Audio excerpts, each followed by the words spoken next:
Everything you see around you did not exist at the time of the battle. Only this house and across the road there was a small hotel.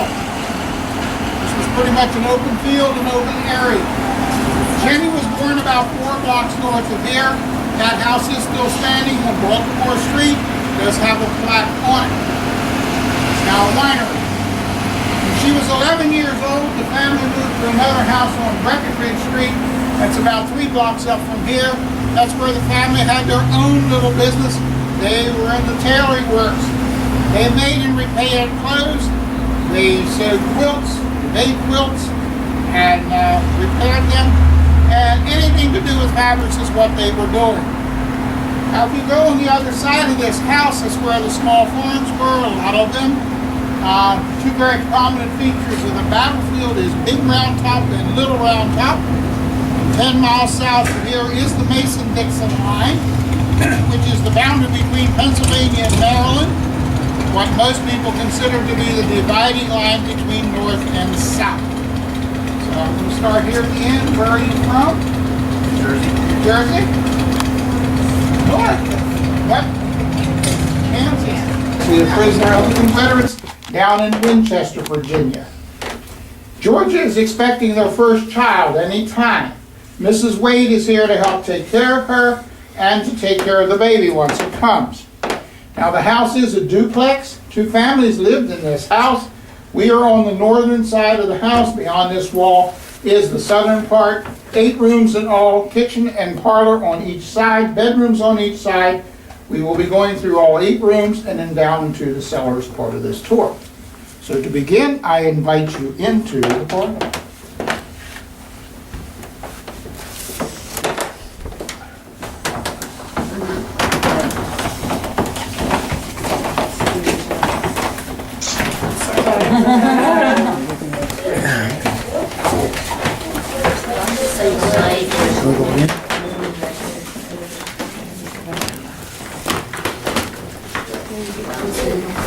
Above the mantelpiece is the only picture we have of Mary Virginia Wade, and that picture was taken when she was 18 years old, and she died at the age of 20. Now the picture actually comes from this one back here. This is a copy of an old ambrotype.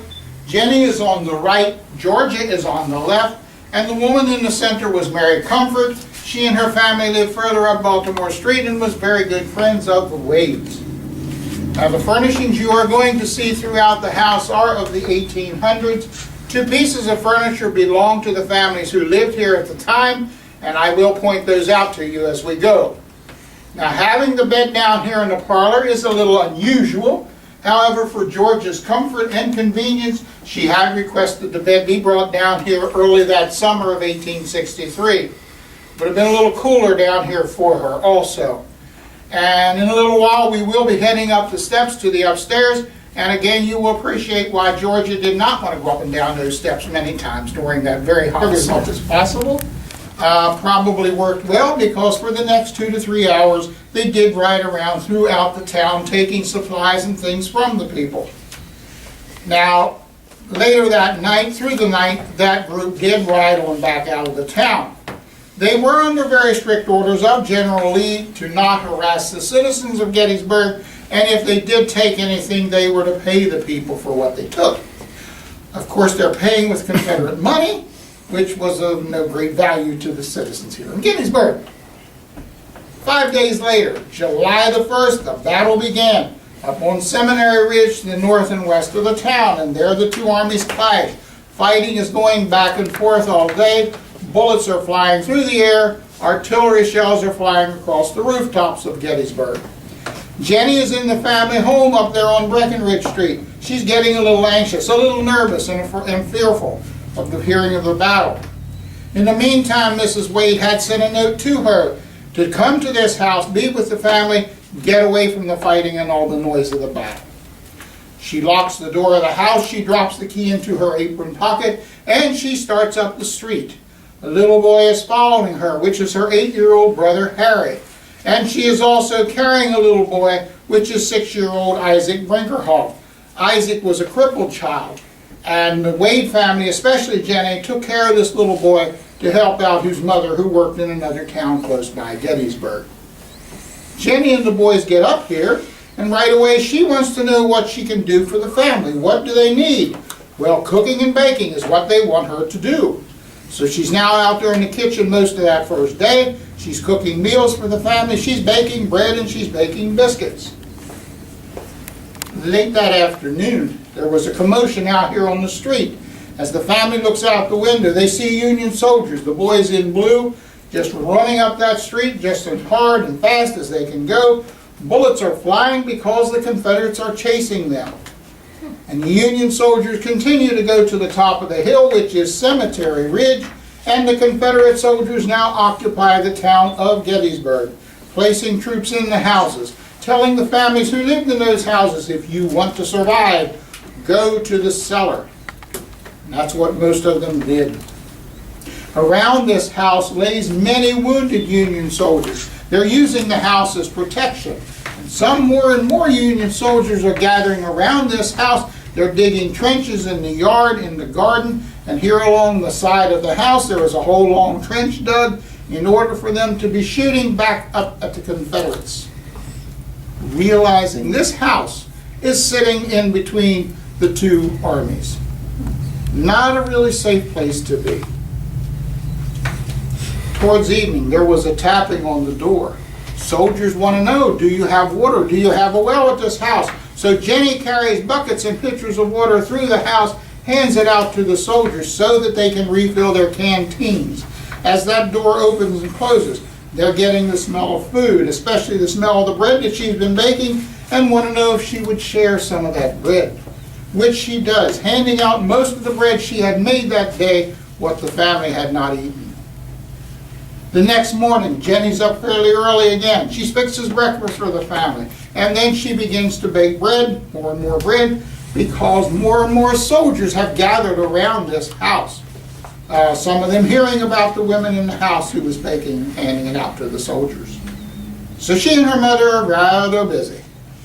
That afternoon, when the fighting begins to pick up again, bullets and shells are flying, and a 10-pound shell comes across the town of Gettysburg, strikes the roof of the house right above the kitchen, put a big hole in the roof, continued to go through the house, put another big hole in the wall upstairs, did not explode, continued into the south side of the house, dropped down under the eaves of the roof, and laid there for 15 years, undetected, never exploded.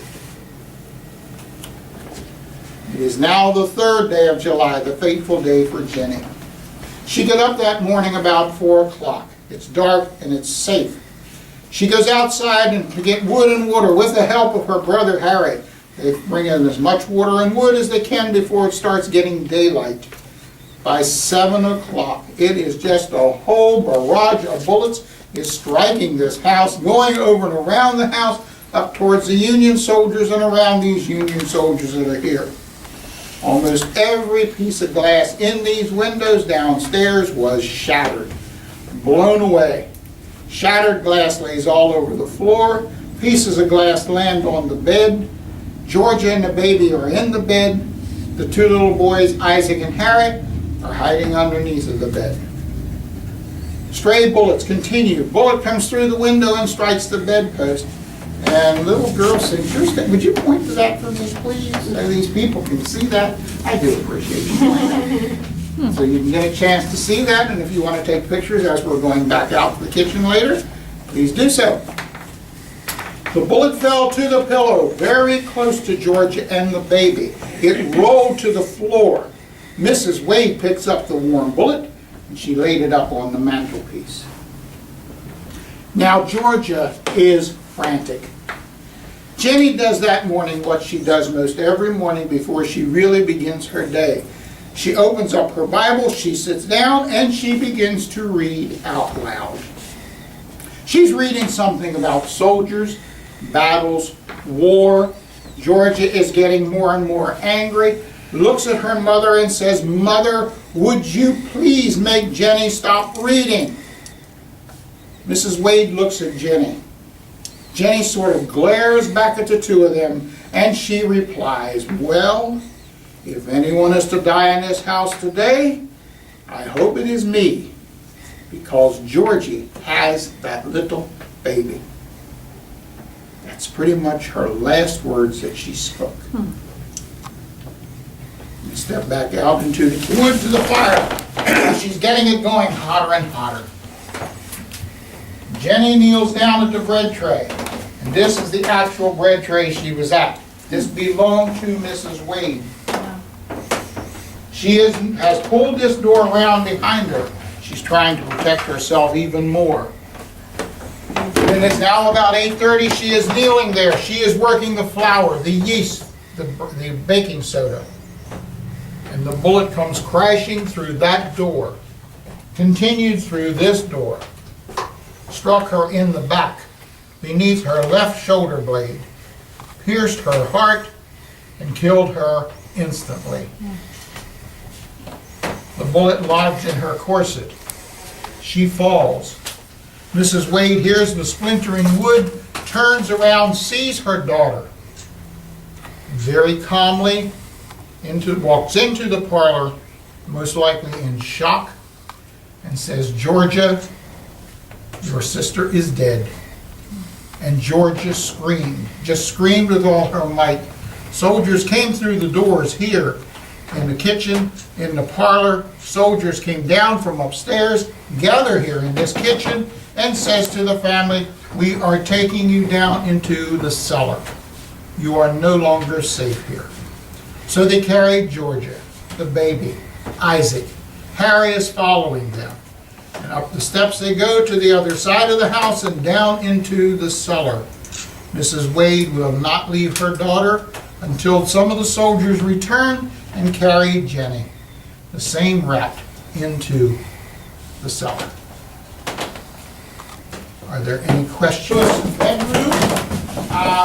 We have it fixed up more as a child's room, especially a playing area.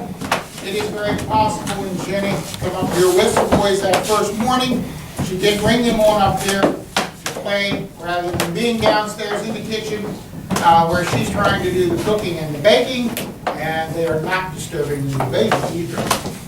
But that afternoon, once the fighting moves to this area of Gettysburg, more than likely they are back downstairs, most likely, again, hiding underneath the bed, which is pretty much where they spent those first 2 days, hiding under there.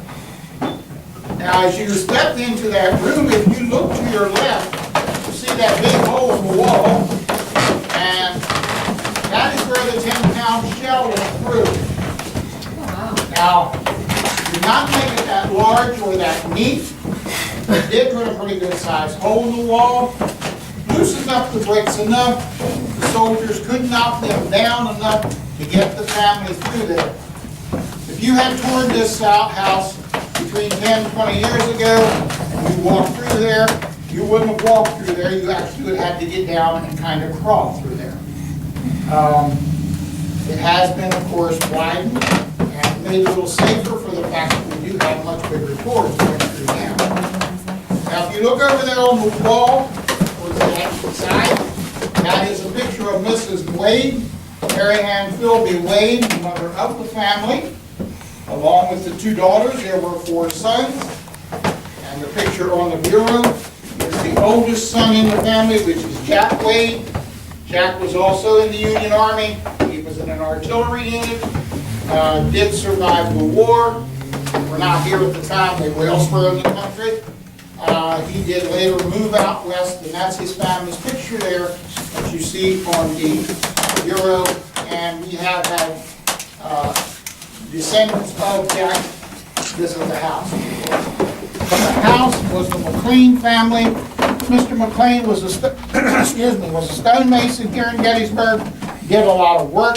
Was well rewarded for his work, and you will definitely see a difference in the furnishings on this side of the house. A little bit better quality.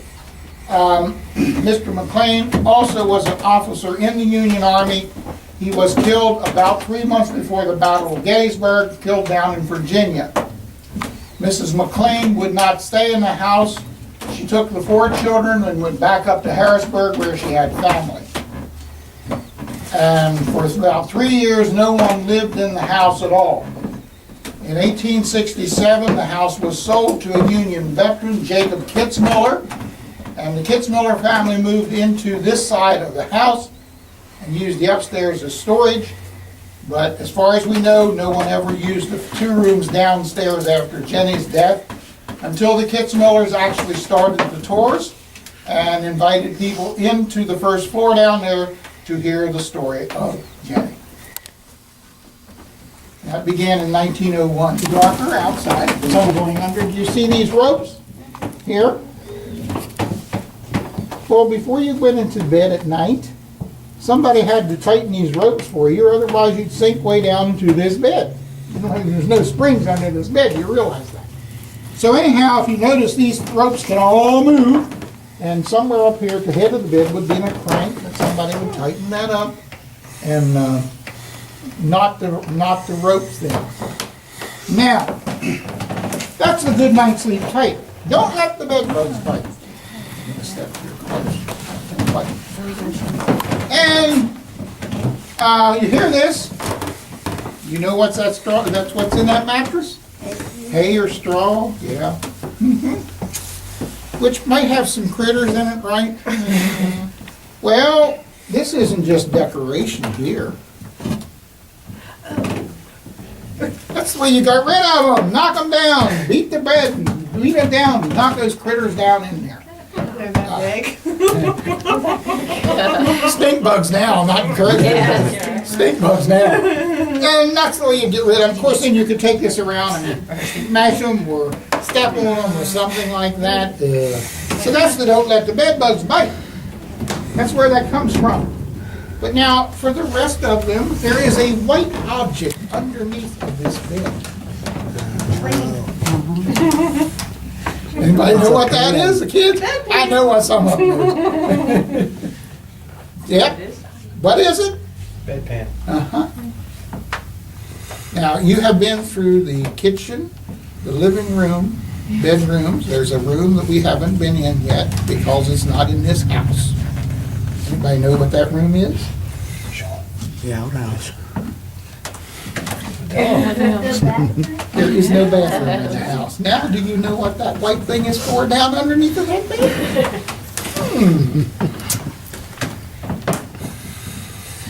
Nobody seems to be too surprised. Okay. Well, that's going to tell you just a little bit about things in old houses that was done. So now you may head down into the kitchen of the McLeans. Down at the bottom of the steps, there is a display case. Look in the display case. You see the actual shell that hit the house in there. And well, you have a chance to walk around before we go down into the cellar. I'll make sure you do. The only thing that has been changed in this house, as far as we know, is the floors downstairs. These floors where you're standing on both sides of the house. In the process of tearing out the old boards, they found this one, and if you look at the far end of the board, towards that way, it is a darker area. That is Jenny's blood stains on that board.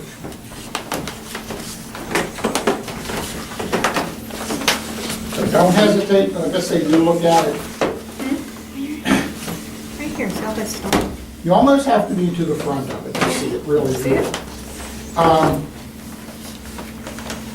Now, as you're moving around looking at it, I want to tell you how the shell was discovered and how it was removed from the house. Mr. Kitzmiller, as I told you, bought this house as entire. His whole idea was to keep this house as intact as possible, not changing too much. And one of the things that happened, Mr. Kitzmiller and his brother needed to work on the roof. It was leaking. So they pulled boards off the end of the roof here. That left enough daylight in there that they could see the shell laying in there. Now, both of these men are veterans. You know, they're going to have a decision to make. What are they going to do once they see this shell? Had to be a very interesting conversation going on in this house at this point. What they're going to do. One problem. The hole that they had opened here in the end is not very big. Neither man could fit through it. Mr. Kitzmiller had a 12-year-old daughter. Anybody here is 12 years old? She could fit through the hole. 12-year-old Ida is now working her way through here under this roof. It is dark, it's dirty, it's wet from the rain, spiders, and she's crawling through here, reaching out. As she gets a little further, she finally touches the shell, and she is dragging it back here with her until her father takes it from her. That is how the shell was removed from the house.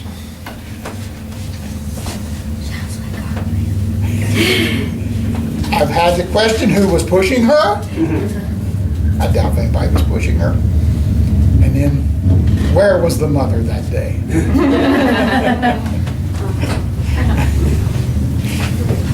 All right, these pictures here we have here. Again, we have the picture of Jenny, Jack Skelly, Wesley Pa.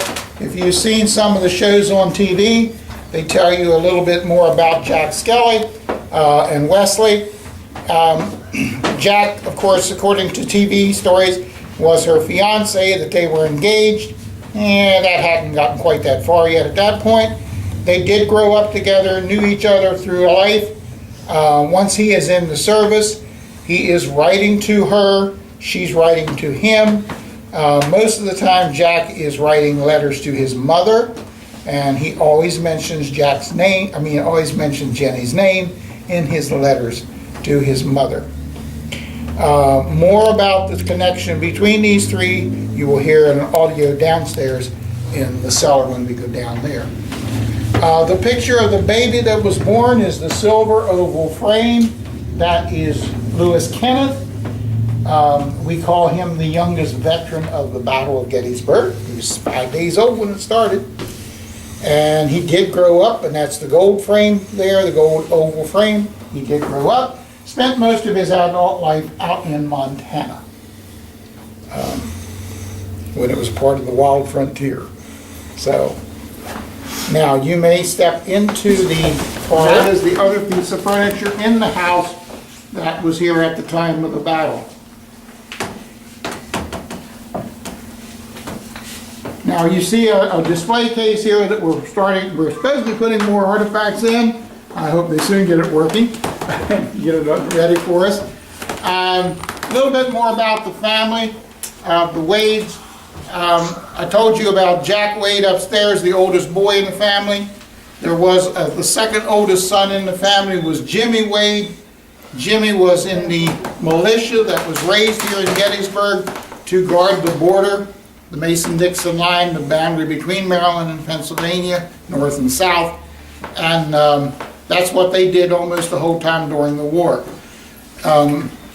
When the Confederates came into the town of Gettysburg on that evening of the 26th, the militia was not here. They had already left that morning. June the 26th was a very busy day in Gettysburg of 1863. The other two boys in the family, Harry came up here with Jenny, right up here. He grows up and he leaves Gettysburg, also moving out to the west, as Jimmy did too.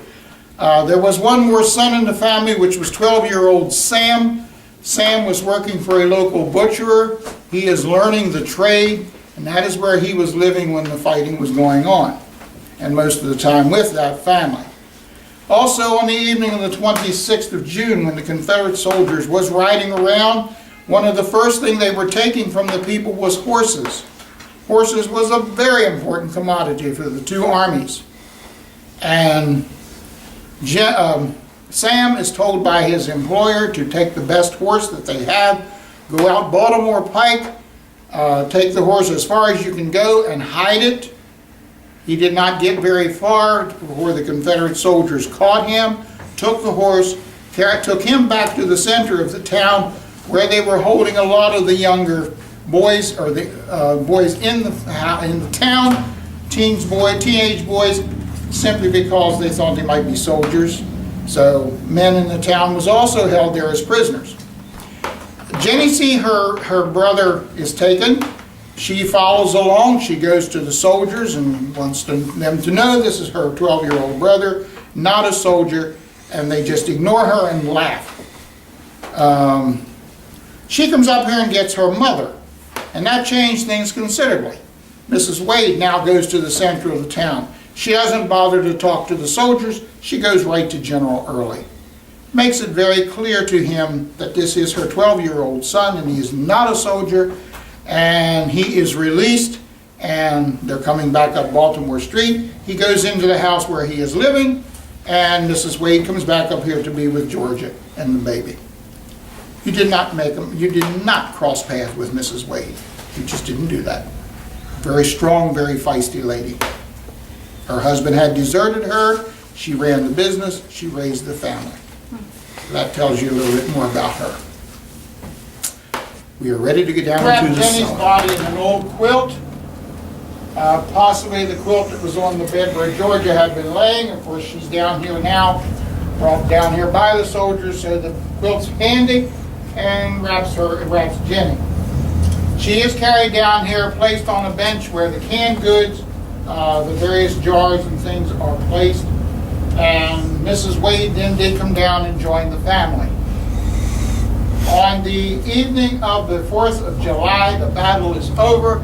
Confederate soldiers have withdrawn from the town, and Jenny's body, still wrapped in the quilt, was placed in a coffin, carried out to the garden by the house where the shop is, and there in the pouring down rain, the family standing around, she was buried very quickly, kind of shallow.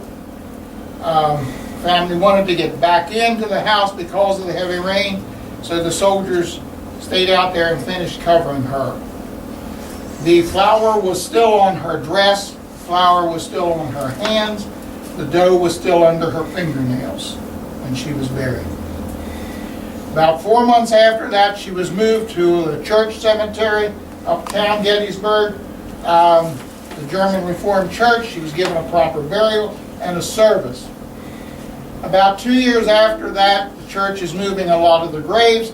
She is moved up to Evergreen Cemetery, which is the town cemetery, about 2 blocks from here.